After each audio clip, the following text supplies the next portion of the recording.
Merry Christmas! It's Christmas time. It's almost Christmas time. It's almost the end of the year, which means that you're listening to potentially the last episode of the Year of Shame X, 10th year of the Year of Shame. But we'll talk about that in a bit. We'll talk about what 11 looks like. Is that XI, Neale? XI, yeah? I have absolutely no idea. I knew you were going to ask me as soon as you said X. And I was like, wait a minute. Actually, what is the actual Roman numerals? I haven't got a clue, Matthew. You need to play more Final Fantasy. It's easy.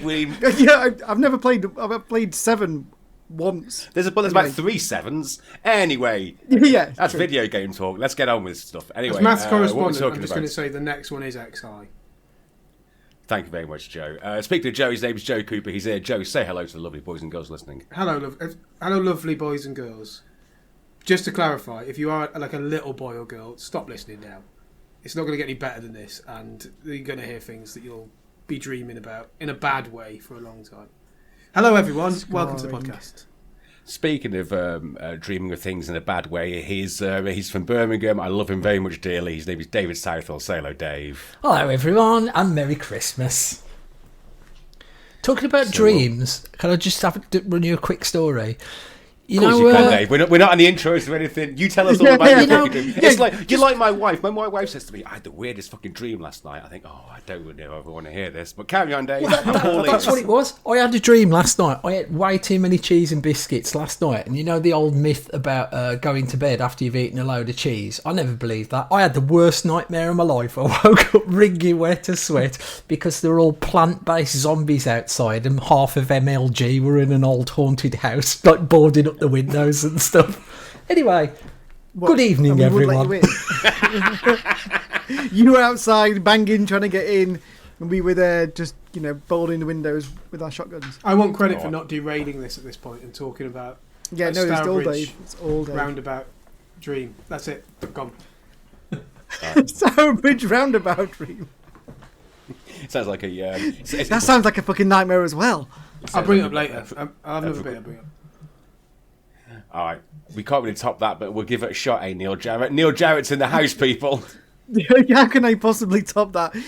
Merry Christmas and a Happy New Year to everybody. Again, as usual, feels like forever since we've all spoken, since we've done a recording. I'm really excited about having a chat with you guys tonight and wrapping up the year.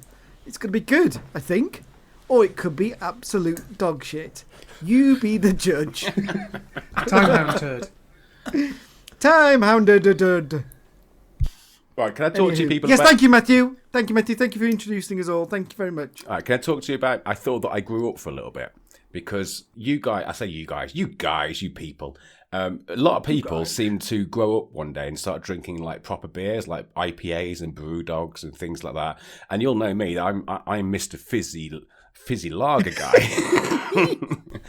Tastes like lager?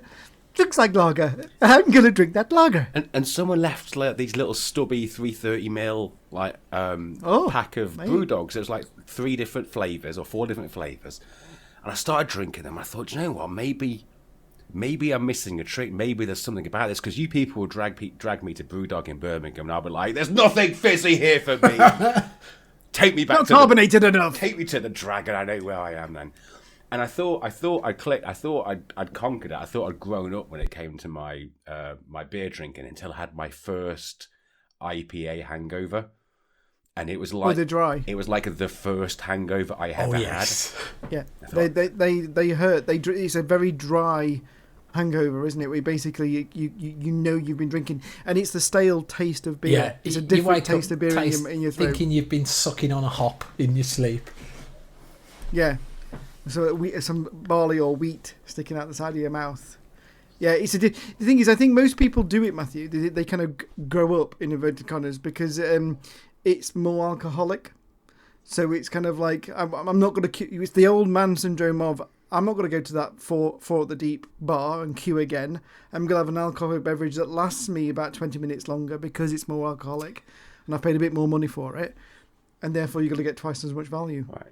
Is my mentality anyway. Pint of gin it is next time. There you go. Can't go wrong. Or pint of wine. So did you enjoy them then? Did you enjoy the night? Did you enjoy the beer buzz? Did they taste good?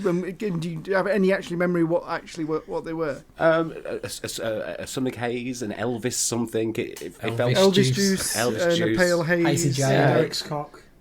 it was all the go-tos, Joe. All the big hitters.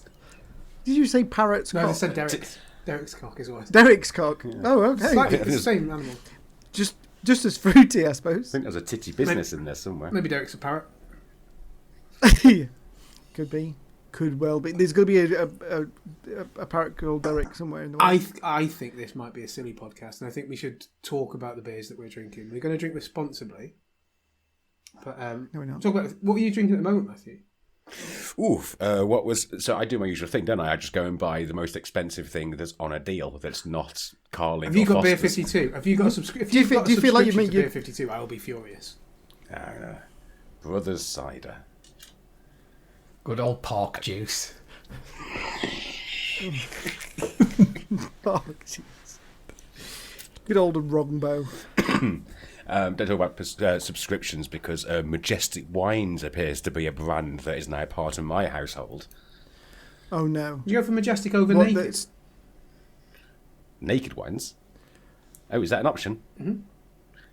Not in this weather. Well, not being majestic and naked. I mean, that's the idea. Yeah, majestically naked. So you got that subscription for the wine service. How expensive is that? I don't know. I don't know where. I don't know which account it's coming from. As far as I'm concerned, it's free. The wife's probably putting on a ridiculous credit card. She's doing next year with you, Joe. Put that on the list, Joe. Just add it to the expenses that comes out of our Patreon. What are you drinking, Dave? Today I have a Rooster Brewing Company, Babyface Assassin. That's a nice cheeky 6.7. It's a good one. This is my new favourite beer at the moment. And then I have of course I've got to have a Tiny Rebel. I've got an Electric Boogaloo, which is a passion fruit little IPA. Very nice. I dare say that I'll be adding to that as this show goes on. What about you, Mr. Cooper? I've gone for two because it's Christmas. Darker beers, and I'm a bit of a fan of the layer cake, a Brewdog layer cake. I've gone off Brewdog a little bit, but yeah, layer cake's always good, which is a bit fiery. And the other one, on the opposite end of the scale, you're talking about growing up. I think you've definitely grown up when you get yourself a bottle of Theakston's Old Peculiar. Not wrong with that. Not wrong with that. I've been trying to get hold of some gay beers because I've won a sweepstake at World Cup based, and I didn't watch any matches. Qatar. I was going to say this might be a spoiler but it's not a spoiler for anyone. But I had Argentina in the sweepstake. I've won £50, and the only sensible thing to do with it if I don't want to support Qatar is to buy a load of gay beer. I like the. Is there such a thing as gay beer? Because I really don't know. Queer brewing. Neale's coming out here. When one beer loves another beer in a special way. Queer brewing. You got to treat me like I'm an idiot. What do you mean by? Is this a brewery called Queer Brewing who are run by? And are they in bars and things like that then? Behind bars. We're not in Qatar. No, I meant they've got their own brewery. Do they have their own taps in pubs, or is it just a fucking online thing, Joe? Stop jumping down my throat. I'm asking questions, you prick. Look, I'm not going to jump down your throat. Just because I've mentioned gay beers, don't get too excited. But the brewery is called Queer Brewing. They're quite hard to get hold of. It's £14 shipping is what's put me off. But Cloudwater Brewery stock some of their beers, so I'm going to get some from there. I went around Chester today looking for some gay beers and didn't get any gay beers. But they do have a sticker that says all beer is gay beer. I'm going to buy a sticker that says that, and then I can drink whatever I want. Sounds like carte blanche to me. Do what you want. That's okay. Excellent. What are you drinking, Neale? Is that I'm drinking red wine to start off with. Red wine to start off with. I'll move on to something else. I'm pretty sure I will. But it's an extremely cheap bottle of red wine. Ta-da! Is there any more detail on it, or is it just red wine? It's red wine. It's I can't even read it in this light. I can't read the details. I think it's Portuguese red wine. The reason why I'm drinking it, okay, and this is a story I was trying to tell pre-recording, but again, Joe likes to jump down my throat, doesn't give me opportunity to tell stories. Yeah, exactly. He doesn't like it. My wife works for a particular supermarket chain, and at Christmas they've got an actual shop inside their head office, and this bottle of wine was £2.50 in the sale. Oh, that could be bad wine. That's a good price. Yes, and I think it's normally about 9 or 10 in the shop or something like that. So that's the reason why I'm drinking it. I can't drink wine. Wine makes me fighty. Fighty, yeah, like Stella. Yeah. I cannot drink wine. What's the old adage? Is it wine on beer, beer on wine, feeling fine. Wine on beer, feeling queer. That if you're going to mix your beers and your wines, especially if it's gay beer. I want to take you to a gay beer. See, that's the thing. I can't drink. I literally can't drink Stella for that reason, because it's just an aggressive, toxic, horrible, cloudy kind of drunkenness that you go into. But yeah, no, wine's awesome. I have problems with gin. I've got some... Gin sends me to another level where I might wake up in another country. Like, gin is just pure chaos. I cannot touch it. Gin's my happy drink. It's my I'm on Strictly, let's have a dance drink. Who dares gin? Gin is, I might wake up in the House of Commons having tried to take over the country. Wow, we know what I'm feeding you next time I see you in public. Can I get some gin to... Speaking of taking over the country, Amazon. Speaking of taking over the country, Joe, are you still flying the flag for Welsh independence over there and starting chants around your country? Not done any for a while, no. The red wave continues through Joe's house. I forgot that was on the podcast. Was that on the podcast? I need your version of the morale boosting speech by what's his face? Michael Sheen. At the moment, yeah. I'm not trying to Come on, get come on, Joe. You could. I bet you know that by heart, don't you? Come on, gives it a little bit, tiny little buzz. What you asked? No. No. Okay, the only thing I could do would be disappointing at this point. Okay. A few more beers. We'll see. Like, how can you compete with? Also, my partner's next door, and that'll be very loud. Yeah. I've got images of your neighbour coming round as well. Yeah.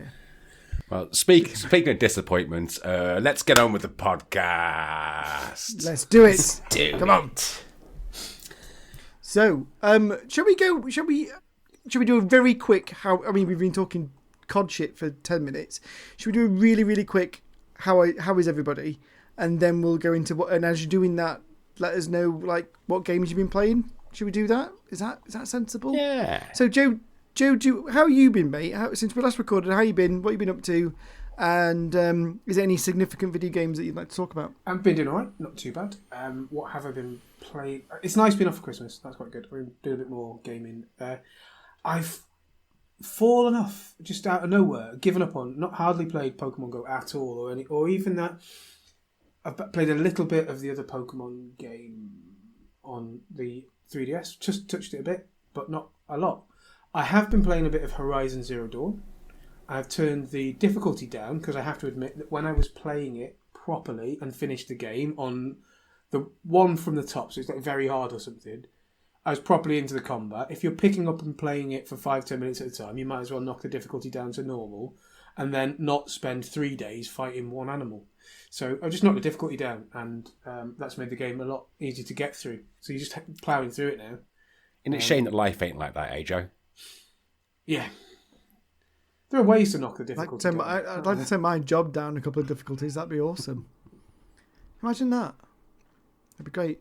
So I think that's fine. With a game like Horizon, Joe, that's perfectly legitimate, mate. Why kick yourself in your I've done some bits where you're like doing the hunting and it's on really, really hard, and there is some satisfaction from like, I can't make any mistakes here, I've got to take down this massive thing and do that. But there's also a lot of satisfaction from after 10 minutes of playing, I've made some progress. So that's a lot like when you play Monster Hunter. If you have any form of break from that game, you will instantly forget all the controls, everything you can do, and even hunting ones that you could take down in a flash suddenly become impossibly hard. See, yeah. I just think. What else have you been playing, Joe? I've got a lot It's weird because I think I've not achieved any of my goals for this year at all. But I've got a lot of games that I think I'll play them when I can be bothered and I've got the time set aside. I'll really do it. I've had another couple of goes on God of War because it's just loads of fun. That's great. I might give up on some of them, even though they're fantastic games. For now, and promise to return to them at some point. Mass Effect being one of them. I'm really sorry. I did get into it and then I did something else and I got out of it again. Yeah. I just needed to catch me at the right time, and I think 1st of January I'm going to start playing something brand new and shiny. But I've got loads of things that I've just touched. That's the one I've played the most of. I've played a little bit of handheld gaming. Not done tons of other things. No exploring really. I've been playing a bit of Mario Kart actually. They released some new tracks that I'd already got as part of a subscription. So some new tracks came out. Helen and I played through them. It was good. Was that Mario Kart you're playing with your significant other? Yeah. Or have I missed? Yeah. I thought I remembered that from a previous one. So you've been playing this together? Yeah, and they released another track. Dave, you might know this one. There's a SNES game, obscure, I think. I've forgotten what it's called. Helen was playing it and go, how the hell do you do this? So I jumped in and killed the first baddie for it. It's like you're set in hell, and it's sort of a side scroller, and there's a big... This isn't great for a podcast. I've forgotten the name of the game, basically. It's an actual SNES game, or...? Yeah, it's an actual SNES game. It's on the Switch Online's offerings of Virtual Console thing. It's not like Demon's Crest or something, is it? It might well be Demon's Crest, actually. It's a bit Ghosts and Goblins-y. Yeah. In fact, it is the Goblin, the first boss in the first level of Ghosts and Goblins. I think it's that. I think it's Demon's Quest. I played a little bit of that. That was quite good fun. Quite hard. Awesome. It reminded me of Thundercats on the Amstrad / Spectrum, where you're sort of walking along and suddenly you're dead. After you mentioned that last week, I did fire that up on the old Spectrum emulator. It is exactly like you said. It is so difficult. Yeah. Sorry to interrupt. That's all the game will ever do, really. Cool. Are you all prepared for Christmas? Mostly. Did a bit of wandering about, buying some things. Well, just in general, not for anything in particular. I've got a bit chaotic with some of my Christmas presents. There's a tramp-like. There's a shop in Chester that sells random books, by which I mean a book that's been wrapped up with a clue on the front as to what it might be for £2. So I've got a lot of people. Nice. A lot of people are getting God knows what. The Necronomicon. Mein Kampf is another one. The Joy of Sex.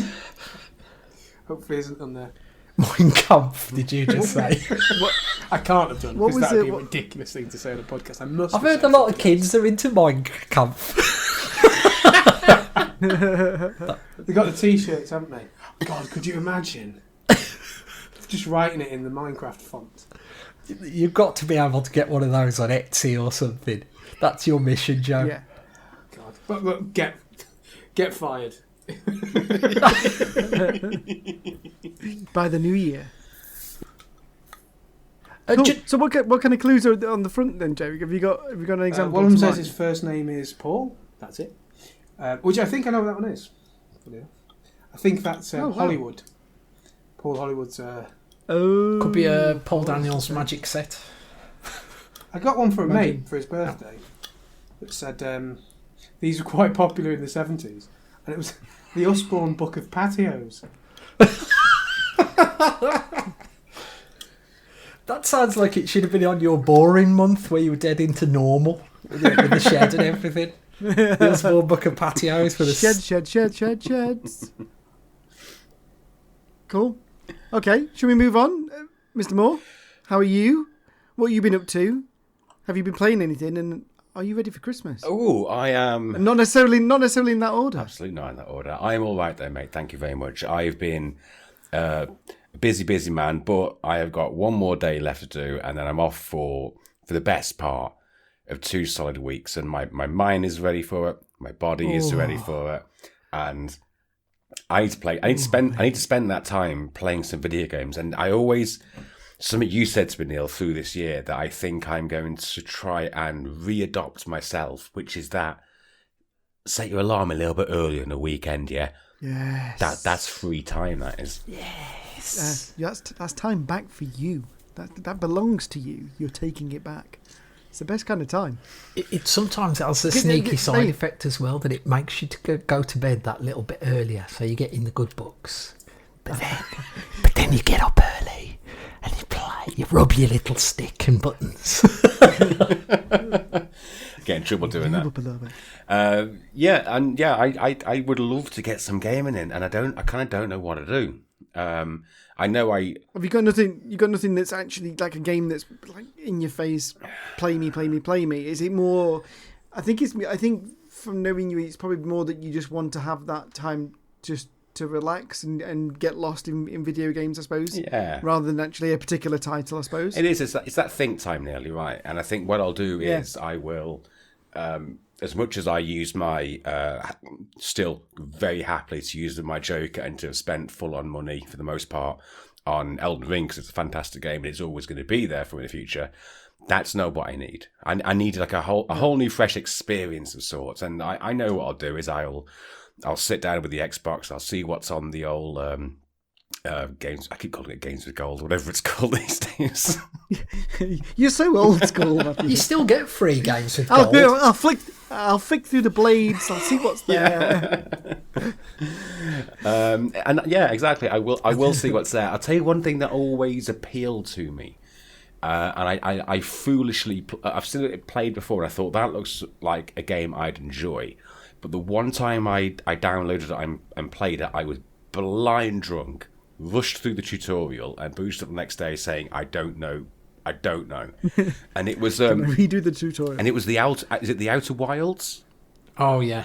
Yeah, are you on about the one that's a bit Fallouty, or the one that's just on a time loop, the exploring game? So the other one, the Outer Worlds, whichever one's not the Fallouty one. Yeah, so he's the space one rather than. Well, I say they're both in space, I suppose, but the more space exploration rather than the Obsidian RPG kind of. Yeah, that one. Bit of sort of a roguey kind of like just have another bash at. Yes. And I did go through it actually. It must have been a couple of months ago, maybe again for a second time, and actually paid a bit more of attention to it. So maybe I'll give it a third stab, but it's something like that. I just need something to grab me that I'm not expecting. So I'd love nothing more than to erase my memory and try Transistor for the first time. Something just to kind of completely different, just to wow me, pull me in. Guardian of the Galaxy almost did it. Like I was investing so much time to kind of like push myself and like enjoy this, Matty, enjoy this, but something didn't quite click with that. So I'm gonna go back to the drawing board and in my break put my badass feet up and tell me, have a click about, see what's there, see what's available. Click about, click all the points on the screen, see where the action lies. Which pixel's the fun pixel? Exactly. Just worth mentioning about that Outer Wilds, Matt. It's about to go off Game Pass shortly, but if you look in the ship, I don't know if you can remember this after your night of playing, the ship's computer keeps a really good log of all the clues. So it basically says, you have done this. It's very good for that. Stick with it. It's worth it. All right. Thank thee very much. To be honest, I think that's about all I've got to talk about. I had my first Christmas due in a while, at least for the past year, which makes sense. At least for the first year. And that was all right. It was better than the last one. I had a chat with my fellow managers ahead of time. I said, look, it's starting early and it's going on late. If you see me having too much fun too early, come and have a word. Now tell me that I'm having too much fun. And I do have a hazy gap. And I had to speak to a few people. I was pretty sure that I wasn't that bell end that I know I have been in the past, but you never know. But because there was a little bit of uncertainty, like I got home the next afternoon, and I jumped online onto Teams. I was chatting to one of my guys. I said, "Did you enjoy yourself last night, though, other than your laptop's knackered?" He went, "Yeah, I had fun." And he goes, I was about to ask if you enjoyed yourself, but that was obvious. I thought, you're not helping. You're not helping my instant paranoia. Instant anxiety. What do you mean? Someone that hit me up the other day going like, oh, actually, I meant to mention something about that Christmas party. I'm like, don't start a conversation like that. It just turned out that I hadn't given to the person who was leaving's fund. I'm like, that's every time somebody brings it up, I'm thinking, shit, was it me again? Was it me? Mate, it's a slippery slope, isn't it? When you, because when I drink too much, I black out, and I wake up the next day, and I can lose hours, and I have that paranoia regularly. It's when you wake up in the horrible house's apartment daily, basically. Yeah. I was doing things like looking at my pictures. I was like, okay, all these pictures look like I was okay, and the last one was taken at 2:00. So there's at least 1 hour between that last photograph being taken and me leaving that place. I spoke to everybody. By all accounts, I was just incredibly happy and excitable and talking to everybody. You know what? Oh, that's good. That's mate. all right. That's good, mate. Whew. I had my staff Christmas party last other Friday. Not last Friday, Friday before. And I'd organised it. And it was shit. 13. And it was actually terrible. Oh, yeah, no. It was. Went to a restaurant, a pub that I used to live by about 4 or 5 years ago, and it was great when I lived there. We got there, had the worst service.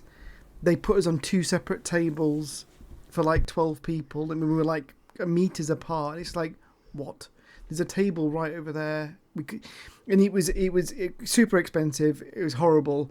And to top it off, I think it was the first or the second day of snow in Sheffield, and in between pubs I fell over and sprained my wrist, and couldn't hold a pint, and the pain started. You know, initially when you fall over and you're like, oh, okay, it's shock, I feel okay, not a problem. Got to the first bar, yeah, something's not quite right, but hey ho, I'll drink through it. Went to the second bar after that. Yeah, no, actually, I'm in quite bad pain now. So I had to leave the Christmas do that I organised at 8:30 at night. So yeah, I remember. Well, I say I remember everything. I came home. Luckily enough, Dave and a couple of other people were online, and they entertained me all night and cheered me up and talked to me, because I couldn't hold the controllers. I couldn't play any video games, but they basically talked to me all night till my McDonald's arrived and I fell asleep with it in my mouth. Aww. It was great. A true fact. Thanks for that, Dave, by the way. Yeah. Neale didn't have he couldn't grab a controller, so it was only fair. Yeah, it was good. It was great. So yeah, I know what you mean, mate, about Christmas parties. They come around but once a year, and you've got to make the most of them. So I'm glad you had a good one. That was awesome. Yeah, I did play a single game. I say a single game. I had a single evening of gaming, but I'll say that for the people to talk about and chip in about how awesome it was. Okay, excellent, good stuff. How about you, Dave? How are you? How's things been since last recording? What mammoth list of games have you been playing? And are you ready for Christmas? Right, I'll tackle these in a different order. So I've been very, very busy. Work just the same, just full on. Some not very good news in the family and stuff, so that's why we haven't been able to record for a while. Forget that though. Regarding how ready am I for Christmas, I started my Christmas shopping yesterday. Wow. So I had a full day of mowing around the town, and then I did a little bit more today, and then I got back and I took my shoes off at the door, and I walked across the kitchen and I looked back and there was just a huge trail of blood. So I'd walked so much, my shoe was basically full of blood, so my kitchen looked like a murder scene. Oh, is this some kind of real dark version of who are the two who leave crumbs behind them to get home again? Hansel and Gretel. Hansel and Gretel. Yeah, it'd be alright if the vampires chasing me. Follow them to where the presents are, children. But yeah, other than that, very, very good. Doing the usual community stuff and so on. I'm sure we'll talk about some of that later. Yeah, all good. Mate, a couple of days before Christmas and you're getting gifts. Are you actually getting the gifts you want, or are you basically going out and getting inspiration while you're out there? All done. I was like laser focused. I get so much anxiety that if I'd left it this late, I'd be buying fucking bags of sprouts and stuff. Chocolate sprouts. Because yeah, exactly. Just anything that deemed to be a gift, because I'd be panicking. But well done, For at least the first 25 years of my life, I would do the whole thing on Christmas Eve. I couldn't do any until that sort of level of deadline had hit. I was going to say, did you used to? Were you in denial? No, I always used. Oh, sorry. Well, it is just a kind of. I would go to town on Christmas Eve, have 2 pints of beer, buy all my Christmas presents, go home and wrap them. Job done. Yeah, we used to. We used to sort of have a bit of a game of roulette in years gone by. We'd all go down the pub on Christmas Eve pretty early, and it would be last man standing. It would be who would be the one to crack and go and get their Christmas presents. And it was a real test. To 5 to 5, kind of like. Yeah, there was a lot of up to the wire action those days. That's incredible. I don't think I could participate in that. I'd love to be there. I don't think I could participate in that. Wow, my marriage is not worth it. You don't mind get if so you told spent off. the day drinking and then you just go, yeah, I suppose. It's Christmas Day when the real horror sets in. It might be obvious, but at the time, most of the time I was playing those kind of games, I was single. Oh, okay. Most of the time I was buying on Christmas Eve. It was only up until recently, well, I say recently, the last, say, 4 years, until my wife told me that I couldn't do it anymore. I used to wrap all my, not just Christmas presents, but I used to wrap all presents in tinfoil. I've done it. Because it's so much easier. It's fucking brilliant. It's so much easier. It's the top trick. If you can't... It's a life hack if anyone found it acceptable, which they should. Yeah. They don't. Like, if everyone could just agree, it's just gifts. fine. It's gifts from space. Literally, it's gifts from space. Just buy everyone So a potato. just fucking do and it. then they can just throw it straight in the oven. Mate, if you've never wrapped a board game in Bash tinfoil, bunga, done. Yeah, gas mark, whatever. Yeah, no, yeah. It was only pot of wine, my tinfoil, wife. like, honestly, it's so much. They should make a kind of wrapping paper that it's like just make some Christmassy tinfoil for Christ's sake, and just Yes, exactly. Just like embossed, like like Kit Kat, where you rub it across the kind of the Kit Kat. looking at the faces of these embossed two, with. No, I've never even seen a present wrapped in tinfoil that wasn't. Oh, you've never lived. narcotics. You have never lived. They're rarely presents. Yeah, just to look at it, it's fantastic, and then you get to open it, and there's a fucking present inside. Perfect. If it weren't good enough as it was, there's a present in that. Yes, exactly. It's shiny. Look at It fits the shape. Like, what else do you want from wrapping? You don't have to use any kind of sellotape. You have to fuck around putting those little strips on I was tables. going to say saving the planet. You're probably not. Tinfoil is probably bad, isn't it? No, oh no, it's terribly. I think terribly it's bad. made of otter's tears. Yeah. Which is ironic if you've bought someone otter's tears for Christmas. Wrapped. That does sound Question like one of those wrapped in an IPAs we were on enigma. about earlier. Otter Steers. Yeah, exactly. Brew dogs, otter's tears. Almost We're not certainly sponsored by exists. Brewdog. Christmas by the way, edition. everyone. I was Christmas once edition, for an there you evening, but never mind. Yeah. Brewdog used to let no, you, come on. if you were a shareholder, one day a year, pay what you want. I think I remember that. I think I remember being in Birmingham at the Brewdog in Birmingham, across from the railway pub, being pulled into it when I'm not going to name names because it's not fair, but somebody, a prominent MLG member, pulled us in, and I'm sure we got 10p pints. And And pay I was what like, you think it's worth. I have this conversation with the manager at Brewdog Liverpool. I can pay what I think this is worth. Yes, but I think this is worth 5p. Do you really? You honestly say this is worth 5p? If I say that, it's 5p. Yes. Then yes.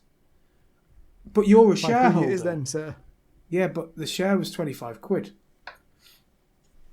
So, like, you're not sure. Moot point. Where's my dividends? I'm not getting any dividends. Give me that 36 quid beer, please. Yeah, Here's your Kind of a round of 5 those. good barkeep.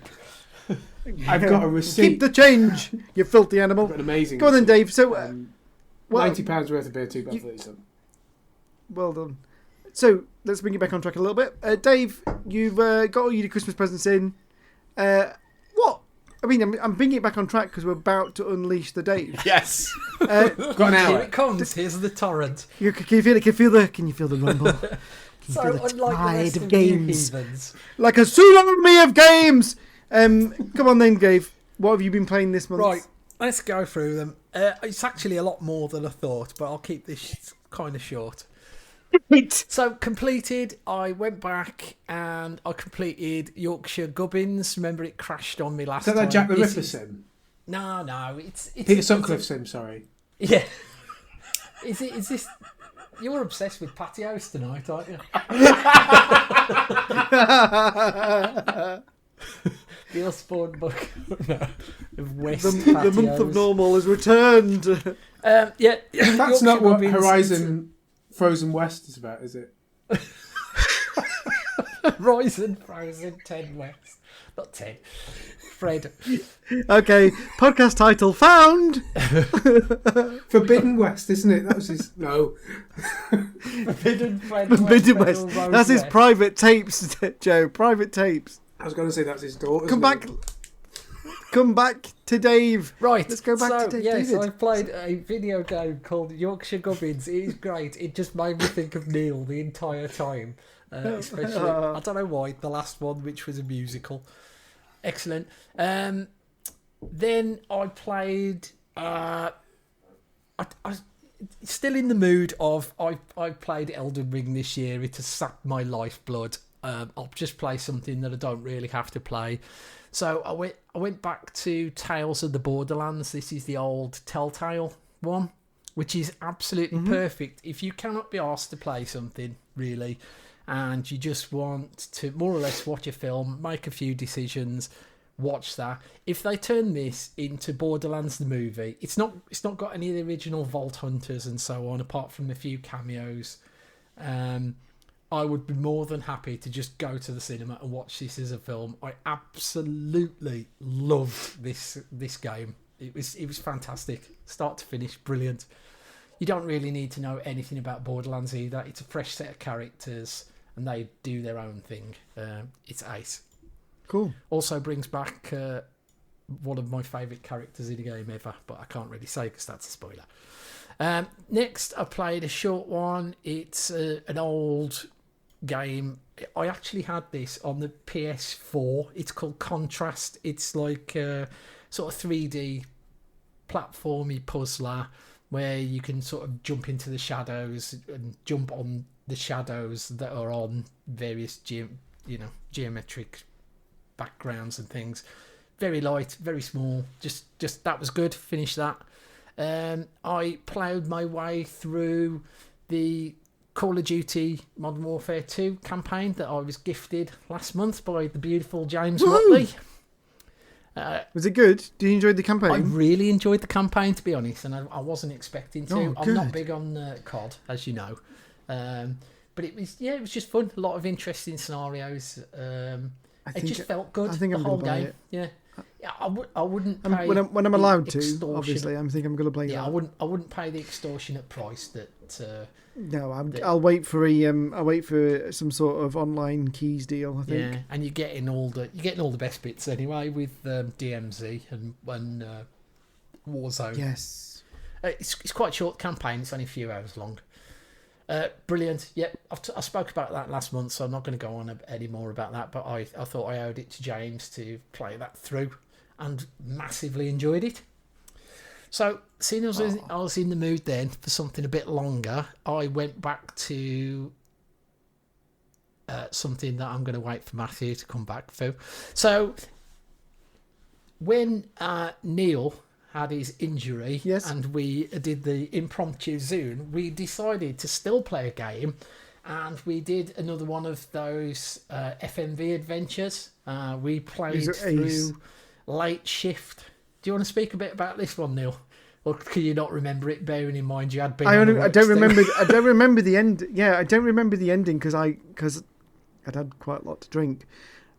But I do remember this was. I actually have played this game before, back on the PlayStation 4 years ago, like when it first came out, I think. And I remember it being a reintroduction of that kind of type of game that I'd not played since childhood, kind of thing. And I can remember watching us play it the other Friday, Dave, was a complete. I know obviously there's lots of different options, there's lots of different outcomes, but we collectively made so many different choices to what it did when I played it on my own sober. Like, we played it quite garishly. Yeah. On the edge from memory. We made all the dangerous decisions. Yeah, we were being arseholes the entire time through because yes! why not? Thought we were, but I didn't want to say it out loud. But yeah. But yeah, exactly.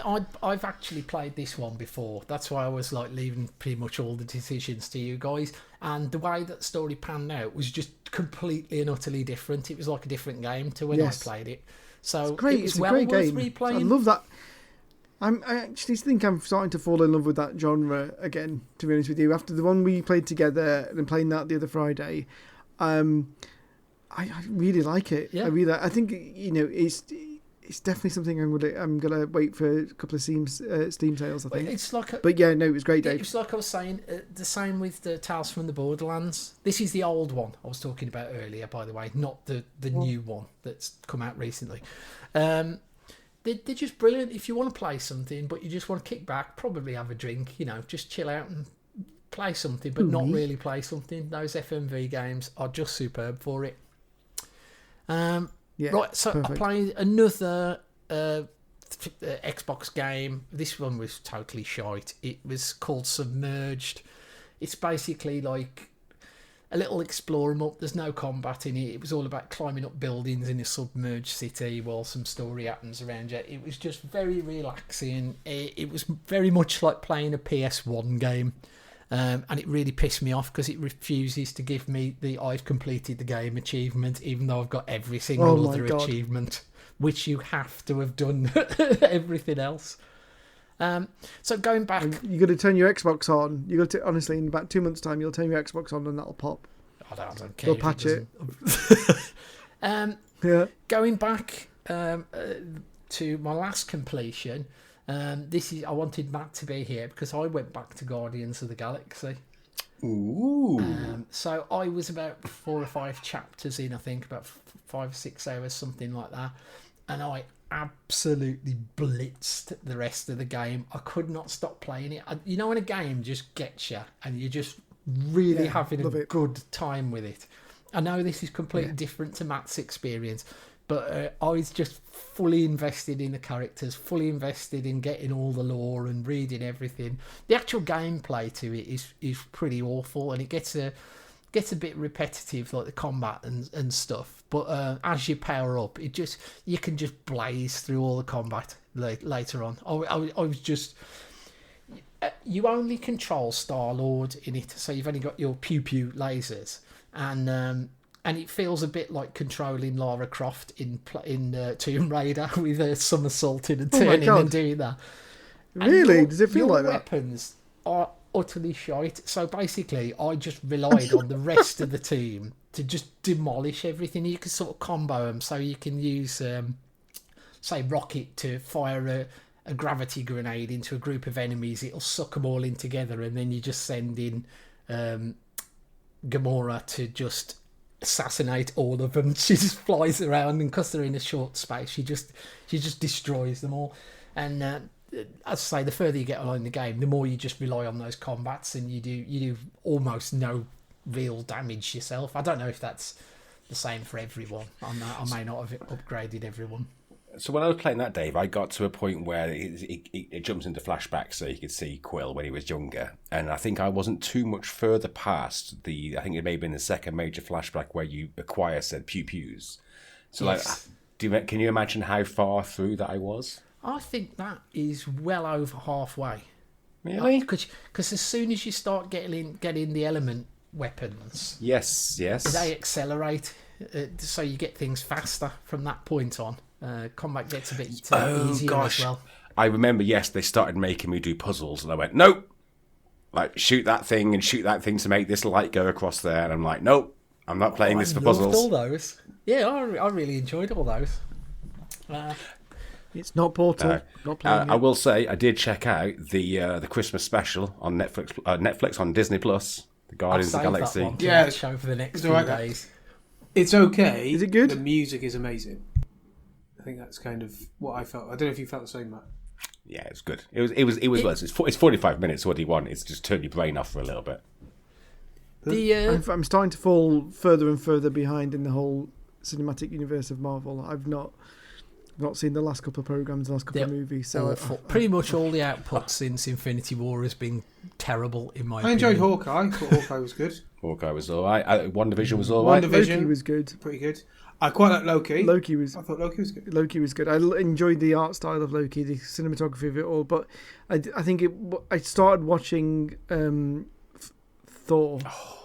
Love and Thunder, and I think I got 30 minutes in, and exactly. I was like, this has gone so far up its own arse. It's a complete parody. The entire thing is. Just and the other one, but should it be? Is that its intention, or is it just shit? Doctor Strange one. I couldn't make my mind up. Similar level of shite. I don't know if you saw that one. The second one, which one? The second Doctor Strange flick. It had Ash from Evil Dead in it, and that was all right because Sam Raimi directed it, and visually it kind of like stood out. It looked great, but it kind of undid. So I loved WandaVision, and it kind of undid all of that. They dialed her down to nothing.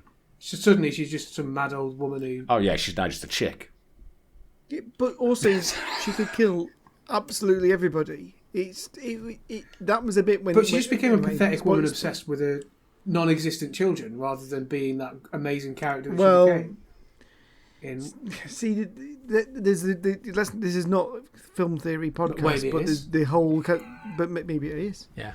There is the whole kind of like there is daddy issues all the way through and parenthood issues all the way through for every single Marvel character. And I think that's that. But she got developed into a decent character, but a very good, round, complex character in WandaVision who's dealing with grief in a certain way, moved through it, sort of became as powerful and as fully developed and reflective as Stephen Strange. And then in this next one, she's just a mad old woman. She's just like the mad lady, except she's really powerful.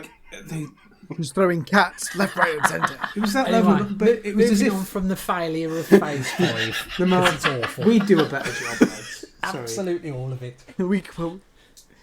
Anyway, this is a proper tangent that we need to pull back from. Right. So come on, Dave and Matt, back to you. Back to the old dabbled-ins. So, Vampire Survivors.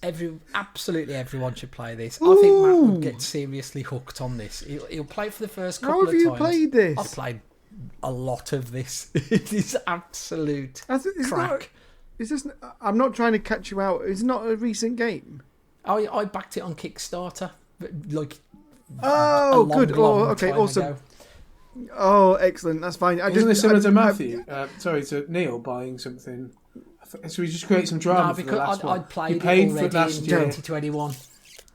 I'd already played downloaded it. Yeah. Oh yeah, no. Oh no. Destiny Gate's long gone, Joe. Let's not bring that back again. Bring back some drama. So what you're saying is you get a new game with it now. What sort of game is it? New. What, Vampire Survivors? The new game. Yeah. Well, it's not a new game. It's basically when was it released? Even press fire. All you do is move up, down, left, and right across a field, basically, or some sort of environment. It's 2D. It's very crude, old graphics, and you basically pick up weapons and you can upgrade them and combine them during various things. And you play as different characters who've got different abilities, and you just get attacked by hundreds and hundreds of enemies, swarms, and you build up to such a point that you can literally just stand still and destroy everything around you at one point. But the game is a lot more than that. But you need to play it yourself to sort of find out. Absolute utter crack. It's great. But I was finding that the runs were taking longer and longer. You have to, like one of the goals is you have to survive for half an hour on a match on an area, so that's half an hour gone as soon as you're playing. The first few games you play, you get 10 minutes in and get obliterated. You think, oh, I had fun doing that, I'll do it again. But they get longer and longer and longer. So the shine sort of wore off for that, mainly because I wanted to play Guardians of the Galaxy. Anyway, the second dabbled in and in progress is Halo Infinite. I've gone back to that with my usual Tuesday crowd, and oh my god, what a laugh we're having with that game. It is just brilliant. I love it. So I'm taking you're playing co-op campaign. Yeah. It's got probably my favourite sort of attachment or tool in a game ever. All you got is like the short grappling hook. Yeah, but the stuff you can do with it, like bungeeing yourself round. But basically, it's become who can kill their teammates while in combat in the best way using the grapple. So you'll be fighting a boss, and then from out of nowhere, your teammate will suddenly become zipping across and doing a flying kick into you, or they'll pull an energy barrel. We basically try to murder each other the entire time we're playing. It's brilliant. Looks truly stunning. It really does look. It's amazing to look at. I got so much through the campaign when it first came out last year. I think I got to a single particular boss that was quite difficult. But one takeaway that before I rolled off it was it just graphically it's just it's stunning. Awesome. Like I said before, I play on like a 28-inch monitor most of the times because I find that it holds my focus more, especially if it's a fast-moving game. But that's one of the only games that I really must play on the biggest TV I've got because it's just stunning. You want to see those vistas and everything. But yeah, as you said as well, some of the bosses are swines. Insane! Brilliant game. Insanely difficult. We'll be playing that through to completion anyway. Is that 2-person or 4-person? 4. You can have 4-player co-op. It just keeps you within a certain distance, and the distance is very generous. So you can be doing a lot. You can have like people flying around in things, and so on. It's also fun. You sort of get to liberate bases, and you sort of liberate marines or you liberate prisoners, and they start following you around. So you can basically load a car up full of marines or a tank, and you become just a roving Death Star because you can give half of them snipers, half rocket launchers, and you just become a Death Star trundling along. Really good fun. So another one I've been playing now.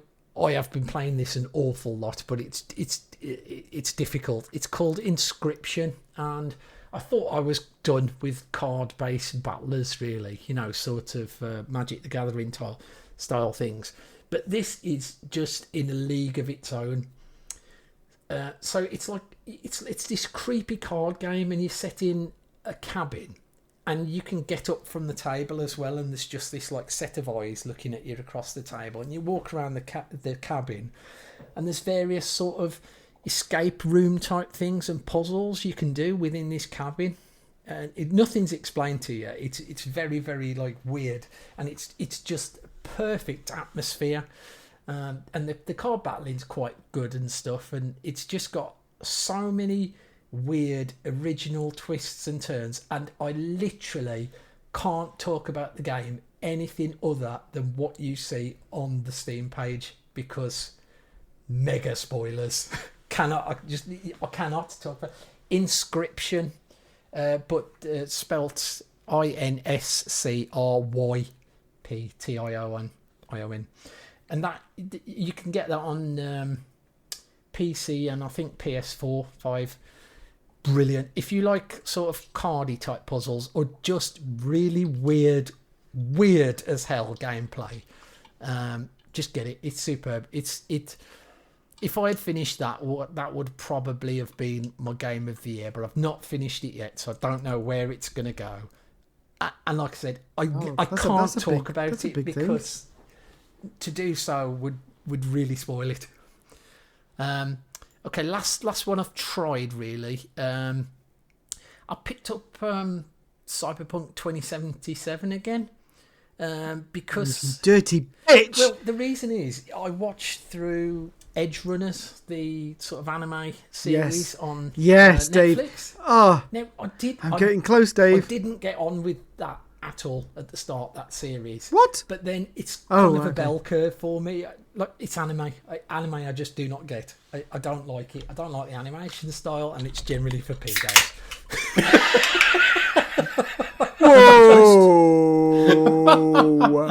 Can we just interject here with a flag that basically says that David didn't call people that watch animes a pedo, but he's not saying that people who are paedophiles don't watch And Yeah. Are you saying that anime is goes both generally ways. generally for pedos? Yeah, it's Well, primarily aimed at them, I think. No. look at Disney. Made millions with it. Yeah. Anyway, that was partially a joke. Talk. Only partially, though, right? But yeah, Listen, I lads, really enjoyed that If you're watching series. anime and you're over 25, You're on the list. Fucking Yeah, sort you're on yourself the out. list. You're straight on. Get some help.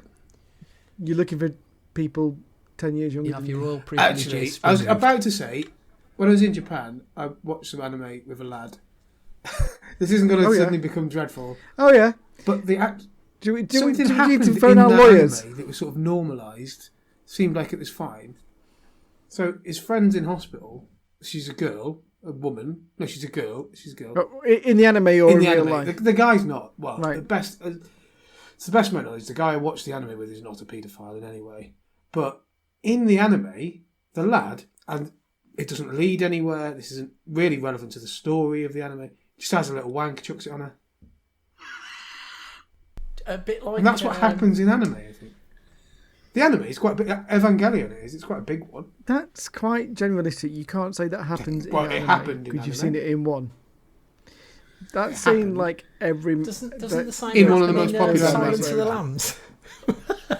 Yeah, it's quite similar. That's not that's not the pedos. Like multiple anime. MIGs Anyway, in the moving next cell. on. Last show, ladies and gentlemen. Last show. Last show, let's go out with a bang. Let's get Right, banned. retro. I'm just going to skim Fuck over the next these. host. Let's get this podcast banned. Retro. I've been playing brilliant. It's a hack of a ROM of a SNES game. It's a hack of Star Fox called Star Fox EX. It's brilliant. It's got loads of Nintendo characters in. It's massively expanded. It's multiplayer. You can swap all your weapons and stuff. It's ace. It's massively illegal. Nintendo will wipe this from the face of the planet because it's got things like Metroids and Luigi and Mario and all sorts of stuff in. Yeah, that's gonna get destroyed. I played it on the Commodore 64. There was an update to Rockstar Ate My Hamster. This is one of these games that I remember seeing when I was a kid, but I had no idea what it was. It just sounded like the coolest name for a game ever. It's just like a band simulator. So you basically have to manage a band. It's fairly tedious other than the obvious visual gags and headlines and stuff. But yeah, I played through that. That was great fun. That was Commodore 64 for all of those keeping up with today's modern trends.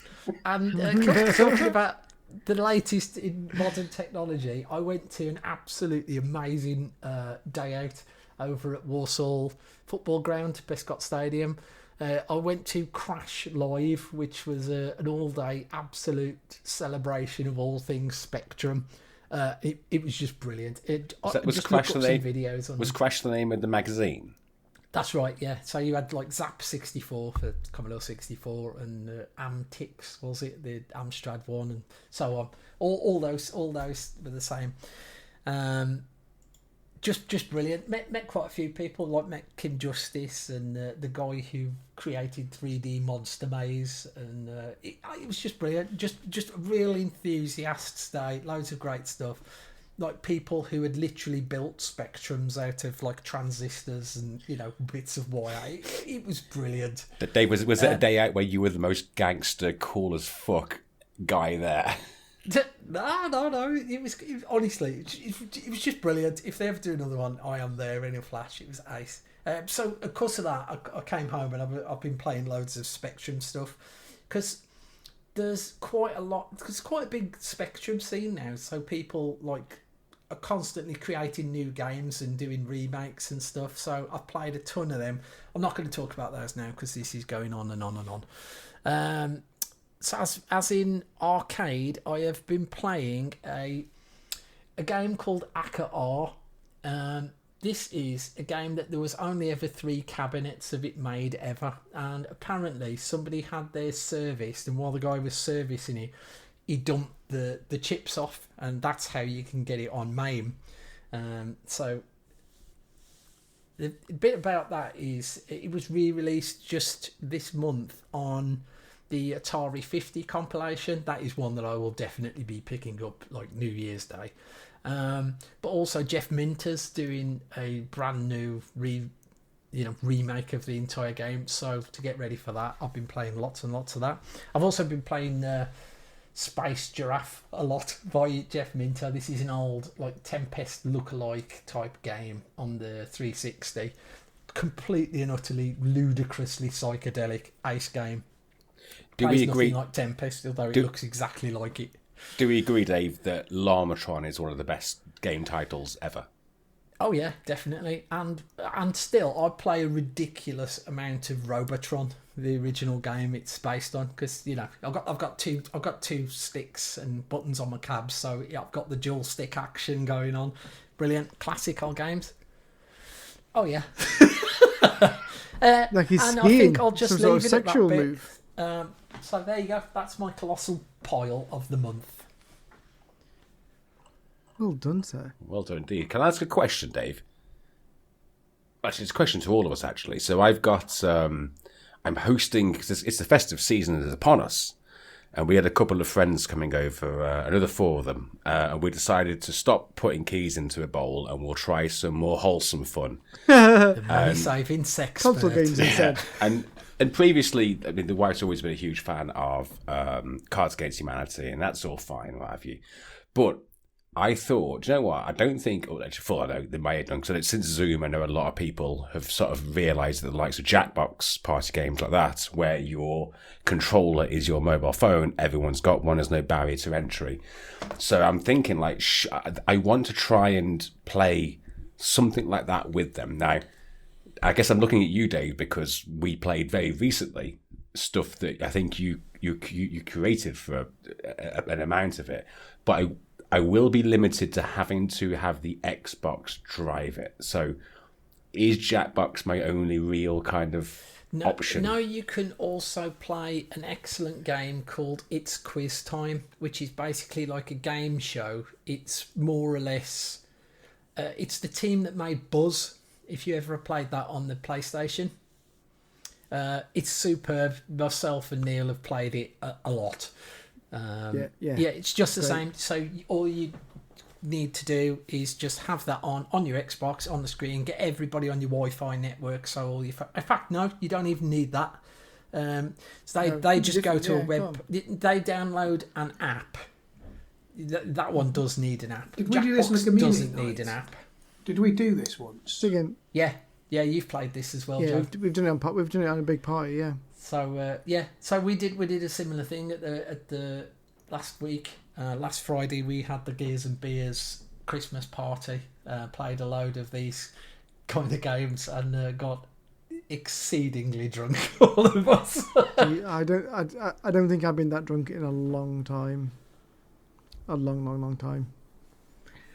But yeah, no, there's options, Matthew. So is this something you're going to try and do for Christmas Day? I think it's maybe Boxing Day, maybe one of the days between the two main events. And I think the reason I mean, I know I've played Jackbox, I recognise that. I love the fact that, again, I think it's the barrier for entry.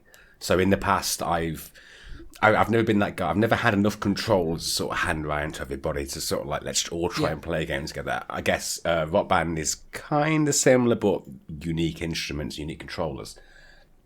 I wanted to do something that was interactive and it was fun. And to be fair, I'm getting a little bit bored against Cards Against Humanity. I mean, bless her, the good lady wife was about 3 years getting into that compared to us, like, who got into it when it was just the American version. So I'm like, oh, that's not as impressive as it used to be. But tell you what, that Jackbox, the actual titles on the Xbox hold their value. I know there's about 6 of them, and you can buy multiple packs of them, but they've not gone down in price. They're pricey, yeah. If you can get hold of a laptop of any kind, they're quite easy to run on low spec machines. You could just pump that into the TV and just run it from that. We'll have a conversation off air about this. Get them a good deal cheaper. Leave that one out there. Yeah, I'll drop you a list of that, Matt, because I've got absolutely tons of this kind of thing. Well, do we want to talk about what Dave hosted for us, or? Yeah. Sorry, well, Dave. you can do. I thought we'd talk about. Well, that's the community night's done, really. Talking about the Gears Christmas party and the Neale's broken arm party. If someone was part of like Midlife Gamer and listened to this, how would they get involved in those community nights? Really, it's for those of us who play Gears and Beers. We play regularly on a Friday We play night. regularly on a. We play every Friday. It's not just.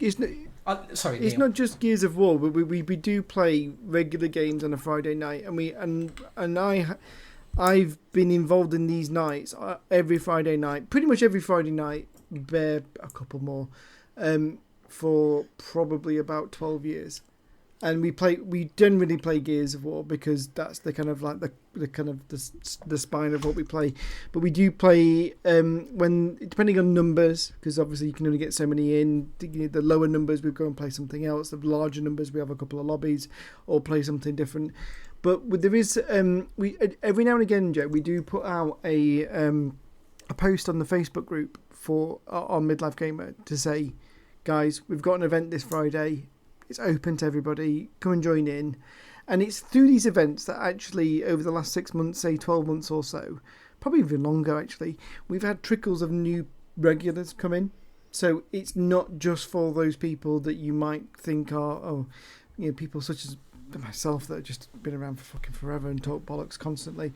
But it's new people have got involved and they've become regulars and they love it. And those are then the same people then that get kind of like automatically kind of involved in Christmas events and bits and bobs. And then when we do have those face-to-face meetings, I know it's rarity with pandemics and stuff like that of recent years, but it's then those people that get really kind of pulled into those face-to-face meetings as well. So occasionally, Joe, to answer your question, that was a long answer, but the short answer is it's on Facebook, on Midlife Gamer group, and if you want to get involved, chuck a post up and we'll get you involved. We'll get your gamer tag and you'll come and get us. Don't worry about your skill ceiling either. It's completely and utterly irrelevant. It doesn't matter. Yeah, or your platform, Is it not mostly Xbox? Because yes, okay. Or is it like platform independent? No, if we're playing Gears, obviously yes, it's PC or it's Xbox or cloud streaming even. Yeah, exactly. We play Fortnite. We play Warzone 2. We play a lot of cross-platform games together.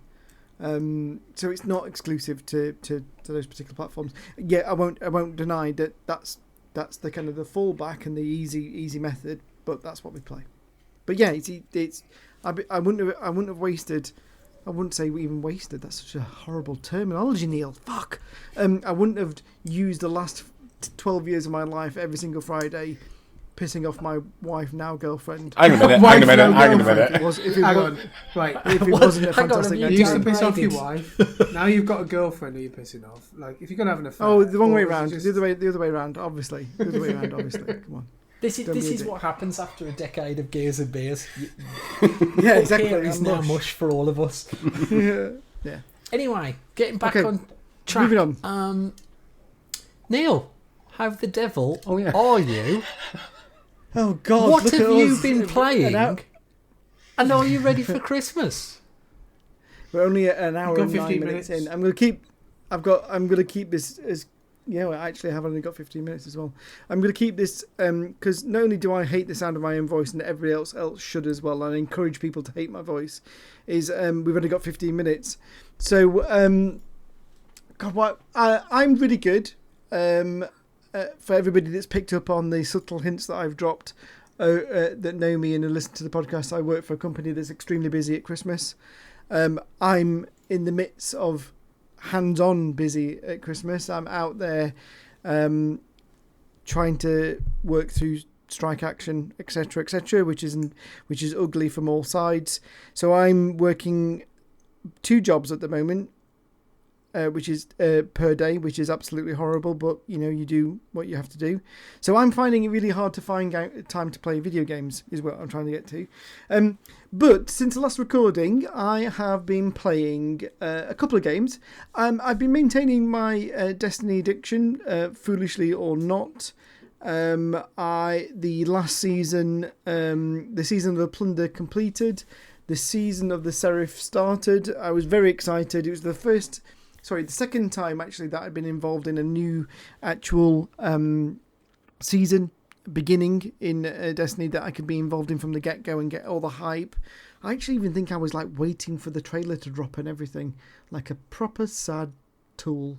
And I've been playing that, enjoying it. Not had a go at any of the new dungeon as of yet, but working my way through, kind of in the background. I'll probably be picking up the next expansion. Is that the season of when it drops into Sand? Yeah, exactly. Yeah, the season of the font.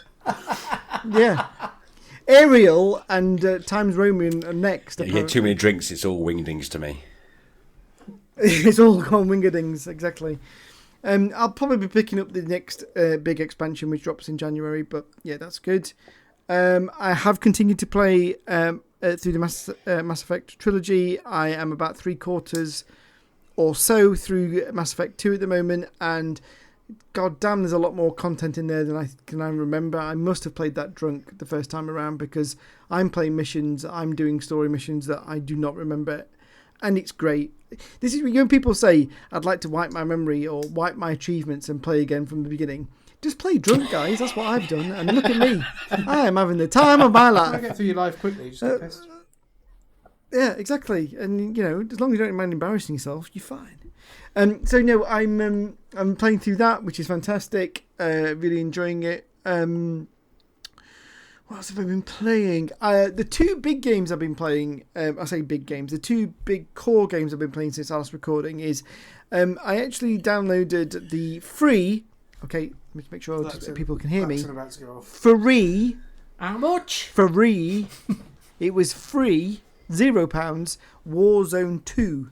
Okay, so I've been playing the free Warzone 2. Because I don't want people to start... upgrade from Warzone 1?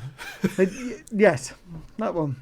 And I've been playing more of that than I expected. It's quite an addictive game, guys, actually. It's got some really good gameplay mechanics that I'm enjoying. One of the game modes I'm playing with quite a few of the community members and friends is called DMZ, which is it's kind of like a Battle Royale light with missions, but a story point. You've got like 15-20 minutes to get out of the map with as much loot as you can.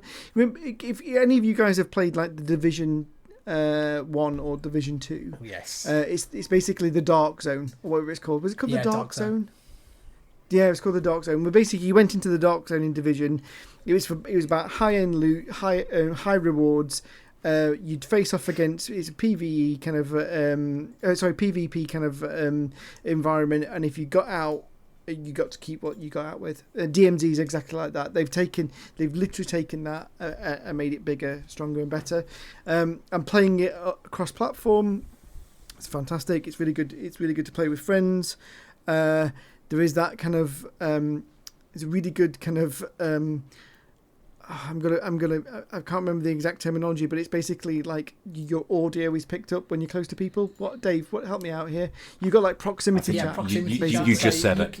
Yeah. You can also theoretically sort of team up with other players, but bear in mind they're very likely to shoot you in the ass. Yeah, completely. And I haven't teamed up, but I've done the old friendly. Don't shoot me. I'm a good guy. I'm just trying to complete the mission, and nobody has actually killed me yet once I've done that. But you know, I've got one of those voices. Somebody's going to turn around one day and think I'm a 10-year-old and kill me. It's inevitable. You like anime? You like anime? Are you touching yourself right now? One of those things, definitely. So I've been playing quite a bit of that with my evenings. The other game that's been basically taking up the last 5 days of my entire life is since the next gen update, I've played a lot of Witcher 3 The Wild Hunt. I'm playing on PC, even though a lot of the graphical kind of updates were kind of available on the PC via mods, etc. previously. This is the game I've been waiting for this kind of update to come to. I've started again from scratch. I'm reading every single bit of text. I'm playing every single game of Gwent, and I'm loving the pants off it. And I've only played this game once before, all the way through to the end, and it was before both expansions dropped. So the two like critically acclaimed ones, and I can't wait to be able to weave myself into those expansions in this particular playthrough. It's probably going to eat my life for the next couple of months. Oh yeah, I briefly fired this up on the Xbox the other day. I was quite disappointed actually. I was expecting it to look unbelievably different, but the Xbox has got the speed boost option, the Series X. It just basically runs the same as that, and if you put the ray tracing mode on, it just turns into a stuttering mess. So that went out the window. But yeah. But I think they'll patch a lot of that. I think for me, because my monitor can only do 1440. Sorry, so I'm not doing any of the kind of 4K kind of modes or anything. I'm just all. So even outside of it being 4K, is it still that? Is it a visual improvement or a performance improvement you're enjoying most? It's both. It's both. It's both in this particular next gen upgrade. So. Have they not altered? They've retextured a lot of the of all the assets and stuff like that in terms of it, but they've kind of counterbalanced that map with the 60 frames per second plus mode as well. So the performance mode. So you won't get the 4K textures, but you get the kind of the enhanced textures. And I like I say, it's a long time since I've played it. When I turned it on the other day. On the 14th and started playing it, noticeably I could tell it was smooth as fuck. It was great. Sorry, Dave, what were you saying? I was going to say. Bear in mind, I've had 7 minutes of my allotted 15 minutes. So have they not overhauled? Let's keep this fucking brief, okay? Combat too. I heard that they changed how the combat resolves. Yes. So what I've come across so far, and there's put a lot of patch notes that I've not read, if I'm honest, but what I've come across so far is a lot of the signs that you can throw, which is the Geralt's kind of magic spells, are now like fast triggered. So previously you had to push a bumper button and then push a face button on the controller or whatever, you could play mouse or keyboard, and then you do it and time would slow in the game world. Mm-hmm. You can now do it with a trigger and a face button, like instantly. It's in game. The menu for what sign you want to use, or the kind of the prompt, should I say, is in real time. So you can play. The combat is now uninterrupted. So if you want to run in with an Igni and set people on fire, do a couple of parries, move, get behind them, it's all a lot more seamless than previously. It is good, and I think this is one of the games, and all joking aside, I played a lot of this when I was drunk, back on the 360 days when I was all alone, and I'm going to enjoy playing it through again and actually having a second chance of remembering how good the story is. But it's just a massive. Every single time I look online, every time I look at YouTube, there's so many fucking endings. There's so many eventualities to every single storyline. It's such a good game. It's such an amazing. Yeah, one thing you do in Act 1 can really affect Act 3. But it might be slightly, but it might be detrimentally. And it's not just a get all your companions on board, get them all to fight for you in the last battle. It's like you can literally be setting kingdoms on fire, theoretically. By choices and decisions you make as you go through the game. So as somebody that always likes to play through a game and do the best playthrough and be the hero, it's a hard one. It's a difficult one to go through. But yeah, I'm 9 minutes in to my 15, so I'm going to stop right there and give you guys 6 minutes back of your own stress-free, high-pitched, free voice life back. How about those apples? Suck on that. You high-pitched. Well, I think that gives us. I need a drink. That's what I need. I've got no more wine left. I want somebody to take over so I can go and get a beer. What colour of wine are you going to go for next, Neale? I'm going to go for beer next, and it might be just an amber-coloured beer. If that's all right with you, Joe. Yeah. Well, seems like a good colour for me. If this is potentially the last show, I think we legit actually have some Abbott news. Unless this is from 2 years ago. He's not, is he? No, it's from the 16th No. of December, from that reputed form of news, The I'm Mirror. properly on edge now. I can feel my heart Apparently, beating. according to the hit comedian Les Dennis, Russ is sadly 69. now living as a recluse because his TV shows are now no longer on air. So apparently he's given up. He's become a bit disillusioned with the showbiz world. So he's gone into hiding. So it's up to us, lads. Where is last hope here? We are Obi-Wan. I want to see him coming out of an R2-D2 projector. A little hologram saying, "Save us, you of shame. You're my only hope." Do you reckon if we... It doesn't sound like he's having a Do you shit reckon time. It sounds like he lives in Portugal and most of the time he plays golf. See, I think we should, if it's possible, spam every single different variation of the email address Russ Abbott, like as much as possible. I for do one of them to have some contact details for his agent, but they've not got back to me after a quick email. Why have we not used these previously? Even just for like a short intro. He's not on Cameo. Yeah, we know. You might appreciate it. We'll have a whip round. Well, like I said, Maybe we we'll should take send it him a out message. Patreon Should we start a GoFundMe? Bring Russ back. It's too late. This is literally. We are literally 12 months too fucking late for this, guys. We're about to fucking finish. Should we just go to Still got the Portugal? t-shirt That could on. be the next podcast. Not Year of Shame. Finding Abbott. Year of Portugal. Finding Abbott. No. And we just the four of us go Finding. to Portugal to find Russ Abbott.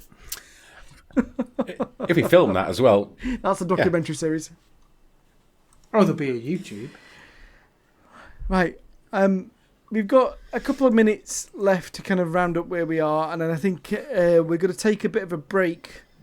What do they call? They call them breaks. Is it going to be ad break? We're going to take a break, a comfort break, and then potentially we could be back. Or We're probably going to return slightly more drunk, I don't really know. more inebriated, and talk a greater level of nonsense. Because why not? It's the last one, Yeah. right? Yeah. It's potentially the last one. Oh, That's what we're telling people, Joe. So what we're saying now is it's not good night yet. It's back in a good minute. night, Vienna. See you in a Au bit. revoir. Back after I've had a Smoke me a kipper. I'll be back for breakfast.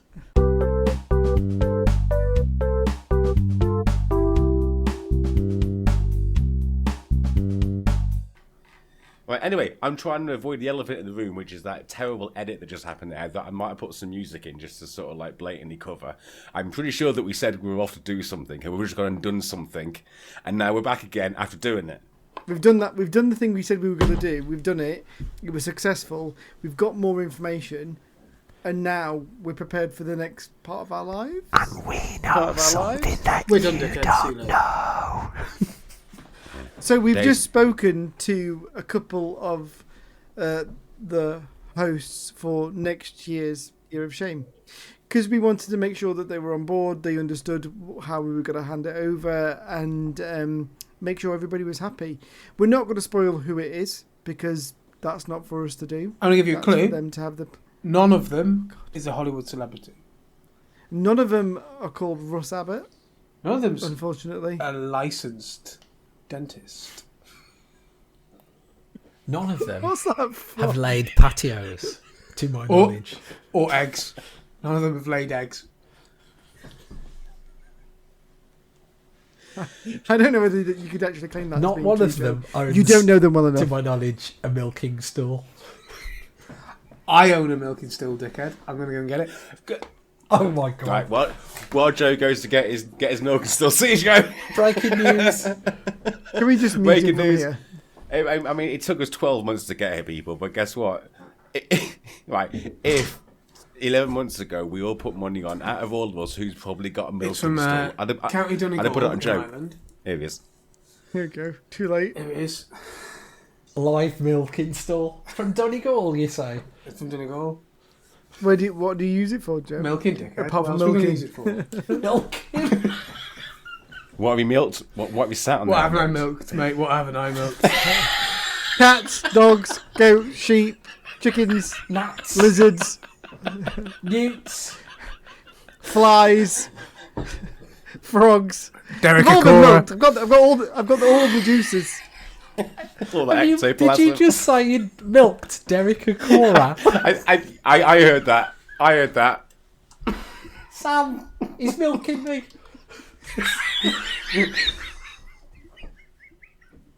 Okay. Help me, Sam. Oh, I'm sorry, people. It's not even I'm a sorry, people, regulation but also stool. It's from County Donegal. we're not even debating your stalls anymore, Joe. Right, come on then. Let's try and get back on track. There's no track. We've lost the track. We are miles away from track. I know. I think we're. This isn't the last you're going to hear of us. We will have some kind of a wrap up, but it may be post launch of X1. Who knows? But we know that we do want to kind of come back and discuss our sort of greater, less eccentric and excitable review of the year. Of our lives and all these sort of good things that we're doing. I'd love to talk about. I can't wait to talk about some of the positives that I've taken from this. Turns out my year shame was more about growing up, but it turns out I can do it with some respects to not having too many subscriptions, but I still can't grow up and drink a proper beer. So until then, Matty's over here on the fizzy stuff. Yeah, still on the fizzy stuff. The wrong bow. I think there's two major topics I think we want to talk about. I think we want to talk about the games that we've missed that three things. The games that we've missed that we would have liked to have played, and just kind of put a bit of emphasis about them. The games we're definitely going to buy on January the 1st.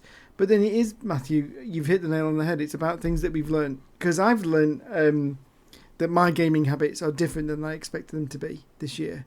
I compared to my first year round in Year of Shame, I'm playing this year completely differently, and there's a lot to learn. There's definitely a lot to learn, but we'll cover a lot of it in the coming days and weeks, definitely. So I think what do you want to do, Dave? What do you want these last 10 minutes to be? Should we sing a song? Should we sing Kumbaya? No. Should we go skiing? Well, we can't do thoughts on the year. Pawb a phopeth. Gweitha pawb a phopeth wedi yma o hyd. Joe's had a drink, baby. There's your outro. Joe's had a drink. In fact, he just took his headphones off and threw them on the floor. He's out. He's out now. Let the revolution begin. Viva la revolution! The Red Dragon rides. I completely forgot to mention about I've done half a DeVito this year. Yeah. Would you explain that further? Explain that further. We all know what. What do you mean by half a DeVito? We'll, Do you mean we'll leave that till the roundup. So Everybody Okay, understands what what we that got means to if talk they've been about with us really. so far. Sorry, I know this is descended into pure madness. That's what people pay for, isn't it? I thought that's why we were so popular and had so many subscribers. So we're not doing what we're missing out on. I don't think anyone cares. We've done what we've been playing. We've done Habit Check. We've done community nights. Thoughts on the year. About next year. One last big thank you to you, Dave. You do an awful lot, and you do as well, Neale, when it comes to the orchestration of those Gears and Beers that spin out over years and years to become a lovely little community. And you asked yourself, Joe, how does one get involved with that? To be fair, you just go into the Midlife Gamer Facebook group and say, like, this whole Gears and Beers thing sounds awesome. Can I get a go? And what was cool, Neale, is it's been a long time since it felt like I had found an opportunity to be part of one of those, and I didn't read the memo. I just got a link. Turns out it was Christmas jumpers. Everybody had their own an order of service when it came to the drinks you were going to be trying through the evening. It was beer tasting. A lot of work went into it, and Dave hosted the entire thing, like using I won't use the word knockoff, but probably free to play PC versions of Jackbox for us all to come out with the worst things possible that only happen in the moment and don't get recorded. And thankfully, I can't remember most of it, but I know there are some very inappropriate things being said. Yeah, I've always said this. There is absolutely zero chance of a live stream of any of these live events. It would be I'd get go arrested. Straight to prison, sit next to Clarkson, I expect. Yeah, exactly. Shame. Shame. On the same sort of thing as what Matthew was saying, like, most of my midlife gamer fun has been like live, going to like the midlife gamer MLGX stuff. I didn't really appreciate until I'd done this how much other stuff is going on, like at the beer and gears nights and everything else. All of those things have been things that have kind of passed me by a little bit.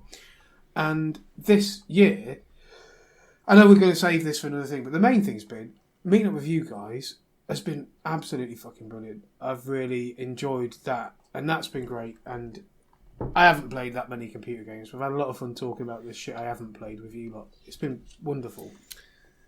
Cheers, Joe. Cheers. Thank you, Joe. Yeah, cheers, Joe.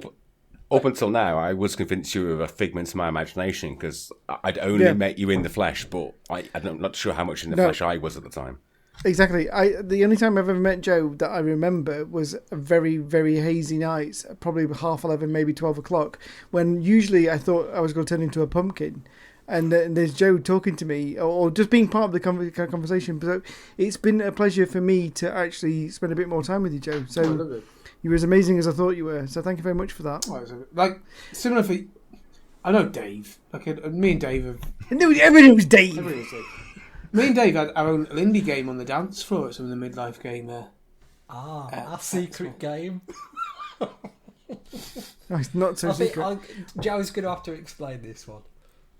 I think this one stays in this show. Come on, Joe. I can't wait for this one. It was a kind of stealth game. It was like that Goose Game. Solid. Crossed with the Goose Game. Was it like Time Dog? It was Time Hound. Time Hound, mate. Time Hound. And it paid off so much the day after when everyone was really hungover.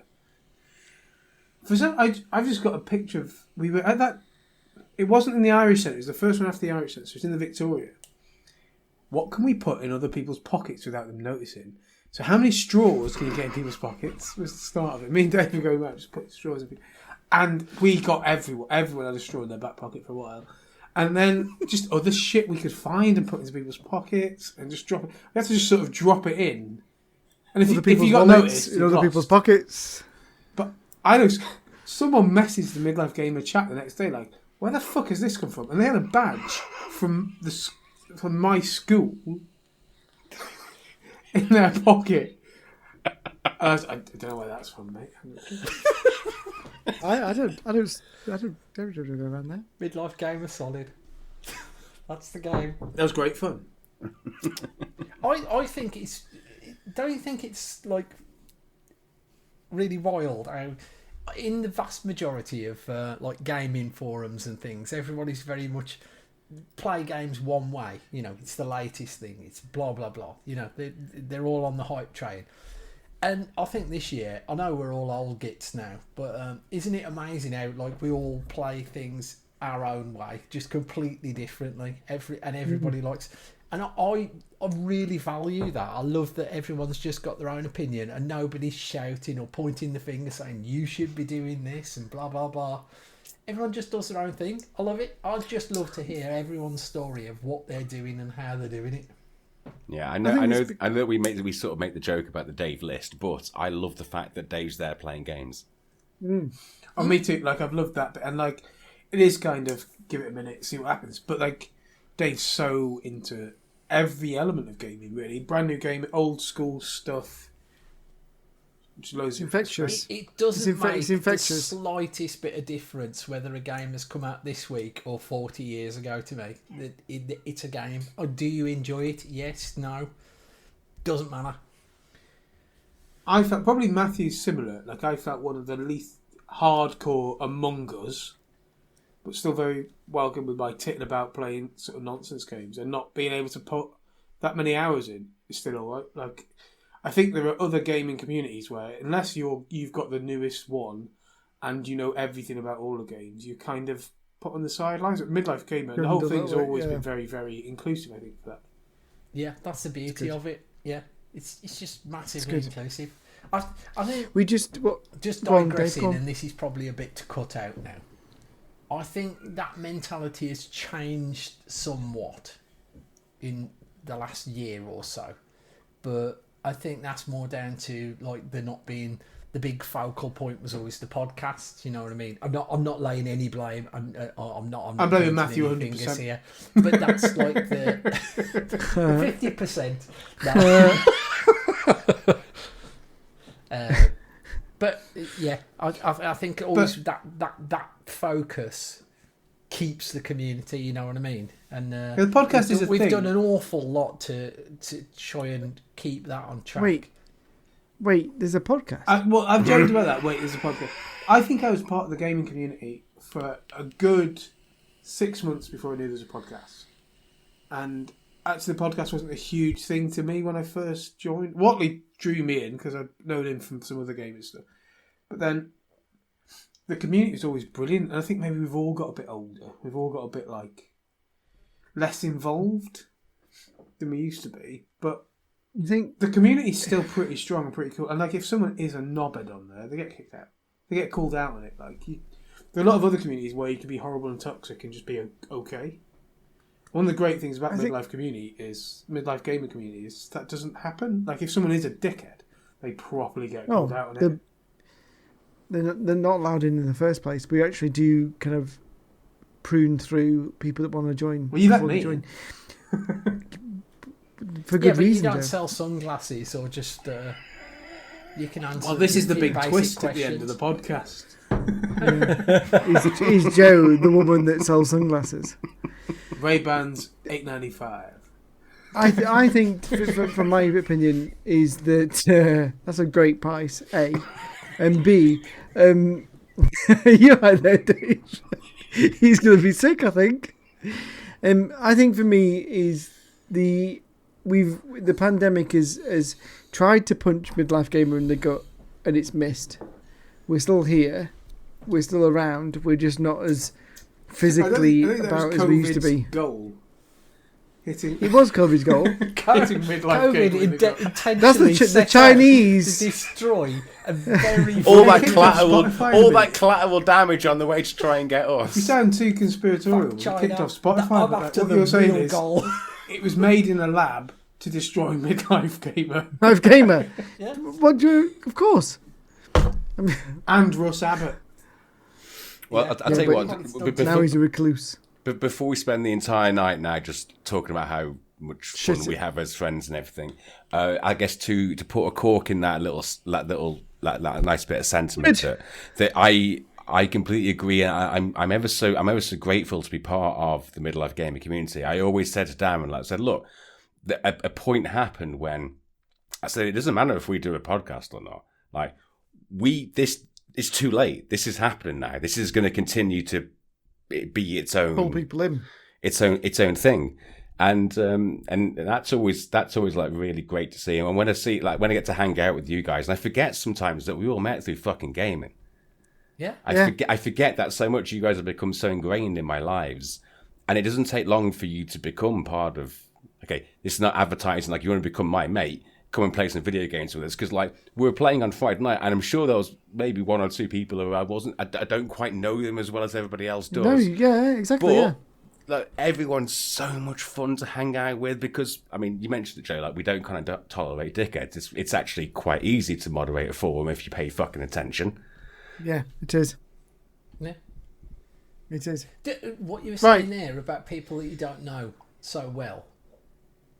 Bear in mind, first time I came to meet the Midlife Gamer bunch at EGX, I knew nobody. Now, 90% of them people I'm seriously some of my best friends for life. You know what I mean? Yeah, it's just completely changed.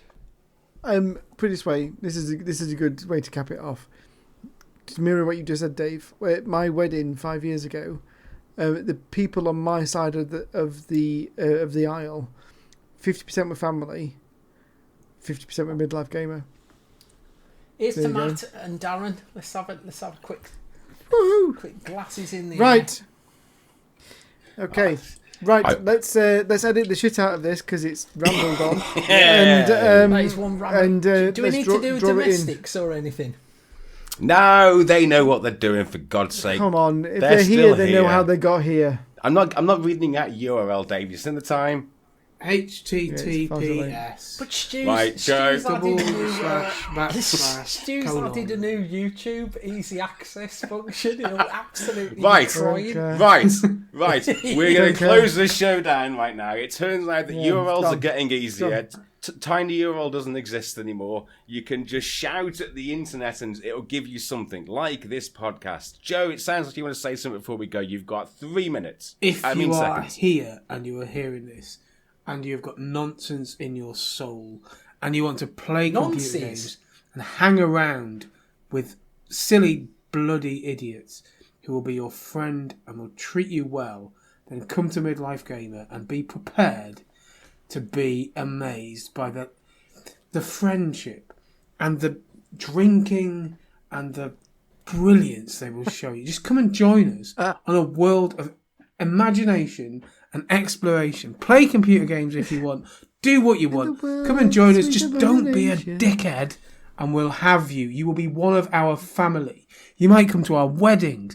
We will play God. games with you forever if you will just not be a twat. All right, on that note, Perfect. Neale. Let's go. That was a back I- reference to the Michael Sheen thing before. If anyone missed that. It's a Neale, good book ending. I did a book ending a couple of months ago. It was great. That was also good. Yes, Matthew. in a Charlie Sheen kind of way. What is it? Is it Tiger Blood? In a Tiger Blood kind of way, Neil. Say goodbye to everybody. I actually watched one of those interviews a week or so ago. That guy, is he still alive? Do you remember when that was what we were talking? No, that was what we were talking about. I've got one speed. It's go. There you go. That's how I'm gonna leave it. I got one speed. It's go. Dave, how about you? Yeah, I'm pretty sure the One final- Black Country has its own version of Tiger Blood, Dave. How does I it have taste? absolutely no idea what you're on about, so I'm just going to say I love each and every one of you. Thanks for subscribing. Tell your friends, like, share, subscribe, join the Patreon. Send money. You might as well leave it. You know, It's not going to be us anymore. You send might as well money just to unsubscribe, dislike. neckonmonkey@hotmail.com. That's my PayPal. Just fire it over. I'll make sure it goes to the right place. Terry at One speed, Microsoft.com. It was me all along. I've got Matthew's credit card details. He's playing the Right, it's longest. finished now. Find something else to listen to because you're not going to. This is the weirdest podcast I've ever been involved in. Let's go. It is. Right. It's awesome. Thank you, people. Thank you, Neil. Thank you, Dave. Thank you, Joe. We'll Thank speak you to you all. all Have very a good soon. Christmas. Goodbye. Have a great Christmas, guys. Nadole Clawen.